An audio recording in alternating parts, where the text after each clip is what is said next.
I will create for you a highway through mental illness from the perspective of me, from a parent and a caregiver. I want to tell you about my son Jacob. He paints, he writes, he plays with his cat, he takes walks, he plays his violin, and he is a food connoisseur. He chooses wedges of cheese and talks about the texture, the aroma, and the color. He's a vegetarian, so he's very particular about where the food come from. So he researches that, especially with milk and eggs. He doesn't want it to be from somewhere that is cruel to their animals. Raise your hand if you know someone or yourself has a mental illness like depression, anxiety, ADD, bipolar, schizophrenia. My son has schizoaffective disorder, bipolar type. His first diagnosis was when he was 8 years old. He had depression with psychosis. In about when he was 15, they changed the diagnosis to schizophrenia, and then a year or so later to schizoaffective disorder. What this means is he has both symptoms of schizophrenia and of a mood disorder. Now, the positive symptoms of schizophrenia relate to the brain, to his thoughts and his behaviors. So he hears voices, he sees things that aren't there. Negative symptoms is when you withdraw from society. You have no social interaction, emotionless, flat affect. Now, he doesn't have all of these all the time. They come and go. He has the mood disorder. So he has mania, where he's very excited, very talkative, and then he's social. And then depression, that's when he isolates. And he will go through these every week or so, a week of mania, a week of depression. And so he just keeps going back and forth. I would like to talk to you today about the symptoms that he presents, how we are committed to recovery, and what we can do to better communicate. The symptoms include delusions. These are false beliefs. Someone is chasing them, or the TV is talking to them, or voices, hundreds of voices. Sometimes they're way in the background. Sometimes there's just one or five voices right up front. Sometimes they're loud enough that he can't hear someone else talking to him. He has abnormal motor movements. From the time he was 8, he would jerk. He would just move uncontrollably. Impaired speaking. Sometimes he'll talk in a strange accent, or he will be so incoherent, like slurred speech that we can't understand. I would like to talk to you more about the symptoms of mania and paranoia. Mania is when he talks fast. He's more social. He has flights of thoughts, like he talks about this and then this and then this and this, and I never have a chance to respond to what he's asking me. But we like it when he's in mania and he smiles, laughs, dances, tells jokes. He tells stories like a 6-foot elf taught him how to dance, and he'll go into detail about that. Sometimes he's living on another planet. He's told me he has 8 children on this other planet. He also believes strongly that fairies take things from him. So he puts pennies in the corners of the rooms to try to keep the fairies away. But these fairies will also give him things. So he'll find something and say, this came from the fairy, or the fairy stole my deodorant that I just bought. Sometimes the mania is not so good. We took a Carnival cruise line, and on the way to Galveston to get on the ship, he would say, there's a fly, there's a fly, there's a fly, there's a fly. And there were no flies. That should have been the sign that we turned the car around and went back home, but we didn't. We continued on to Galveston. We were going up to board the ship, and he was pacing, he was mumbling, he could have been talking to voices. But again, we just continued on. About the second night, he woke up. His room adjoined our room. So he started yelling about wolves. Wolves were chasing him when he was going to jump overboard. We had a balcony with water right there, so he could have. He would run through his room, through the adjoining door, into the hall. And he was yelling so loud, people started coming out in the hallway to see what was going on. I'm sure some of them called and said, you know, they something weird is going on, you need to get up here. But before anybody came from the ship, my husband tackled him.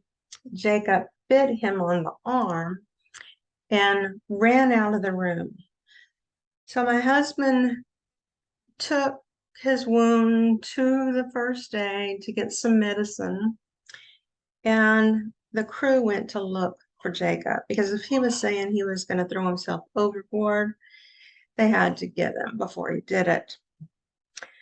They told us the next morning that Jacob would be barred from ever riding Carnival Cruise again. This morning, pulling into port in Mexico, Jacob would have to get off, catch a flight back to Texas.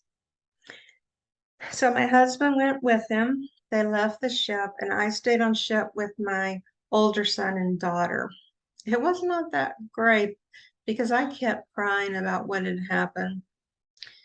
But they got home safely. Jacob went on a walk, and a lady picked him up and brought him back home and said, something is seriously wrong. Please take him to the mental hospital to get evaluated. My husband did, and he was admitted. Another symptom that I want to talk to you about in depth is paranoia. He has done so many different things with his paranoid behavior. One time, a neighbor was talking on his phone, and Jacob started yelling, "Stop talking about me! Stop, stop." Well, the neighbor came over and talked to me and said that he was so sorry. He wasn't talking about Jacob. And we said, no worries, it's okay. Don't worry about it. Another time, Jacob tended to think that everyone at church was reading his thoughts, talking to him through thoughts, particularly the minister. And so the minister came over to our house about 5 different times to show Jacob that he was just a regular person. Don't think that he can read his thoughts. He's just a normal, regular person. And that helped. Jacob stopped yelling about, stop reading my thoughts. Another time, Jacob called me and said he didn't know where he was. There were police all around, but they wouldn't help him. He wanted them to help him get home, but no one was helping him. So I went to him, picked him up. There were no police cars.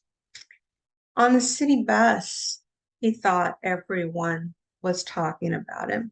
And so he got off the next stop, walked around. Finally, he went into a business and the business owner called me to come pick him up. There are so many examples, but I want to tell you about the one that was the most frustrating as a parent. He was in high school, he was a sophomore, and he would start hearing these voices and he would run out of the school. So there was one time I was driving down the road in front of the high school and I saw Jacob run across the road and the principal following him.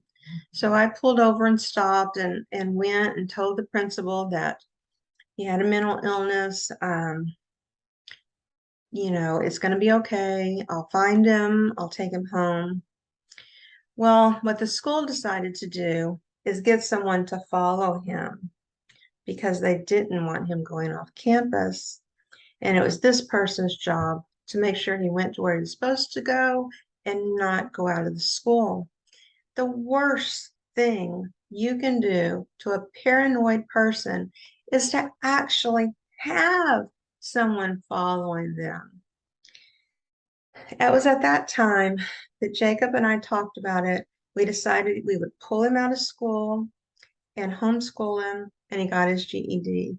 He graduated before the rest of his class. His symptoms, delusions, voices, abnormal body movements, impaired speaking, depression, mania, paranoia. The next thing I want to talk to you about on this highway through mental illness from a parent's perspective. This is my story.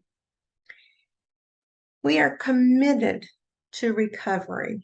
We go to every doctor's appointment, even though he's 26 and he's an adult, he freely lets me go with him.